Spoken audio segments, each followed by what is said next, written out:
గణేశాయ. మా పూజ అయితే ఇప్పుడే కంప్లీట్ అయిందండి.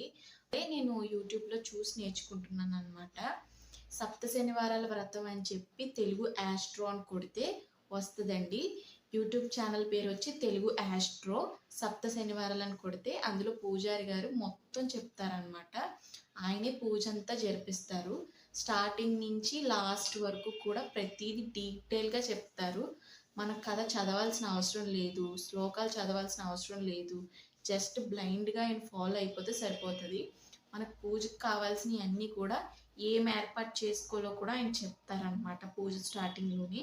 మనం ముందు రోజు అవి సర్దుకుని పెట్టుకుంటే సరిపోతది. నాకైతే ఏది తెలీదండి. చెప్తున్నాను కదా, జీరో నాలెడ్జ్. ఇలా చేసుకోవాలి అని కూడా తెలీదు.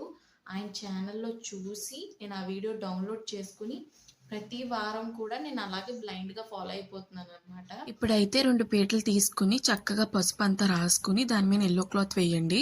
వేసిన తర్వాత 3 గుప్పిట్లు బియ్యం వేసి స్వామివారి విగ్రహం కానీ ఫోటో కానీ ఉంటే పెట్టేసుకోండి. పూలతో అలంకరించేసుకోండి. కుంకుమ, పసుపు, వినాయకుడు, 7 గుప్పిళ్ళు బియ్యం, తమలపాకు వేసుకోండి.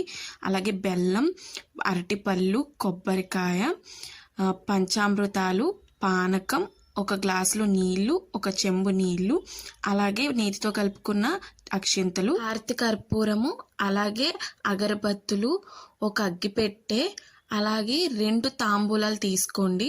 ఒక్క కాయిన్ వేసుకుని 2 తాంబూలాలు, పువ్వులు, అలాగే ఒక ప్లేట్, అలాగే అరిటాకు ఒకటి తీసుకోండి. ప్రసాదాలు అన్నమాట. ఆ వారం ఏం చేసుకుంటే అవి గారెలు, వడపప్పు, చలిమిడి, అలాగే ముడుపు కూడా పెట్టుకోవాలండి.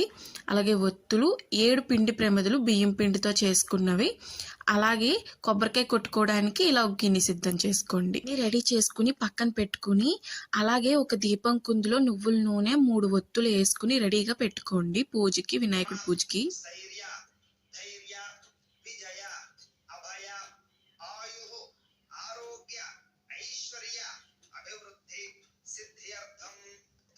సుధాతనమే నమః.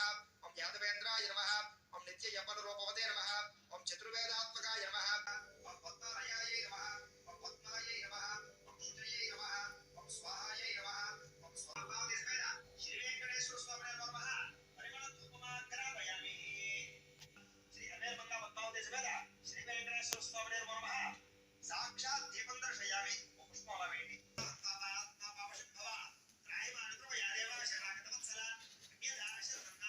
పూజ అయితే చాలా బాగా కంప్లీట్ అయిందండి. ఇవాళ చాలా బాగా చేసుకున్నాము. ఇంతేనండి పూజా ప్రాసెస్ అయితేని. పూజారి గారే అన్నీ చదువుతారు, శ్లోకాలు కానీ కథ కానీ